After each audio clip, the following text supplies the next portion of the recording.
Oh, my bad. Şokoladı paketdə isti suyun içinə salaraq əritdiyimə görə paketin kleyləri də əridi, asanlıqla qopdu. Mən inanıram ki, gələn səfər bu səhvi etməyəcəm. Hər dəfə nəsə bişirəndə deyirəm bu səfər mükəmməl olacaq, amma yenə də nəsə səhv edirəm. Keçək əsas məsələyə, bu peçenyelardan danışaq, çox qəşəngdir. Əgər bu 4 məhsulunuz evdə varsa, durun hazırlayın. Çox və dadlı bir reseptdir. 1 stəkan yağ, 1 stəkan pesok, 2 yumurta, birinin ağını saxlayın. Sonda görəcəksiniz neynədir. Ondan sonra aldıq qədər un, mən də 3 stəkan un əlavə etdim.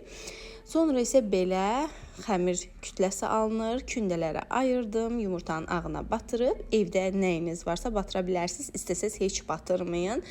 Mən fıstığı qovurdum və xırdaladım, ondan sonra isə küncütlü də etdim. Simiçka varsa, məsələn, simiçka ilə də fındıq, qoz edə bilərsiniz.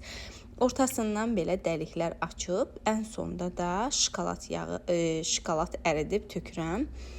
Belə qızlar çox dadlı olunur, uşaqlar da çox bəyənir. Etsəniz, yazarsınız.